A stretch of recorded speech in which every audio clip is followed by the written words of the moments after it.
पे दिखा दूंगा। ठीक है, आज के क्वेश्चन में हमें बहुत सारे क्लूज है। ठीक है, पहले तो एक बॉय है, 10 ईयर्स ओल्ड बॉय है।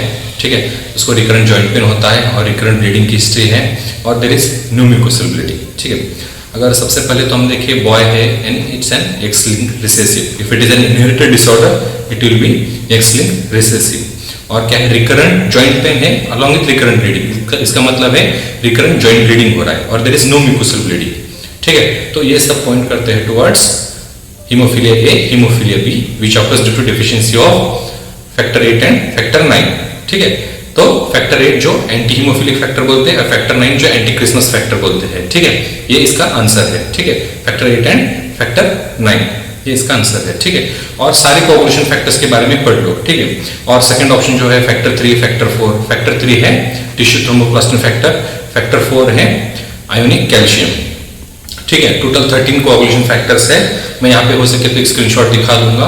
और विच पाथवेज दे अफेक्ट, ये भी बहुत इंपॉर्टेंट है। ठीक है, इंट्रिंसिक एक्सट्रिंसिक दो पाथवे होते हैं। अगर इंट्रिंसिक अफेक्टेड होगा तो एपीटीटी रेस्ट होगा, एक्सट्रिंसिक अफेक्टेड होगा तो प्रोथ्रोम्बिन टाइम रेस्ट होगा। ठीक है, ये भी जानना बहुत जरूरी है। ठीक है, अब हम नेक्स्ट जाएंगे अगले ऑप्शन की तरफ, वॉन विलेब्रेंट फैक्टर। ठीक है, वॉन विलेब्रेंट फैक्टर क्या है? It is synthesised by endothelial cells. Endothelial cells जो ब्लड वेसल्स को लाइन करते हैं, they produce them and megakaryocytes also produce the von Willebrand factor। ठीक है, von Willebrand factor plays a role in coagulation। ठीक है, और इसके क्वालिटेटिव और क्वांटिटेटिव डिफिशियंसी की वजह से there will be defect in coagulation। ठीक है, और इसमें ना म्यूकोसल ब्लीडिंग होता है। ठीक है, मगर हम क्वेश्चन में देखते हैं कि म्यूकोसल ब्लीडिंग नहीं है तो हमारा आंसर von Willebrand factor नहीं होगा।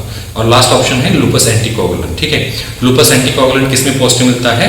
अप्लास यानी एंटीफॉस्फोलिपिड एंटीबॉडी सिंड्रोम। ये एक एक्वायर्ड ऑटोइम्यून डिसऑर्डर है जिसमें हमारी बॉडी एंटीबॉडीज बनाती है अगेंस्ट फॉस्फोलिपिड्स। ठीक है, इसमें मेनली 3 टाइप का एंटीबॉडीज है। ठीक है, 3 टाइप। तो फर्स्ट जो है वो है एंटी कार्डियोलिपिन एंटीबॉडी, सेकंड है एंटी बीटा ग्लाइकोप्रोटीन एंटीबॉडी। ठीक है, और थर्ड है लूपस एंटीकोगुलेंट। और इसके मैनिफेस्टेशन क्या है?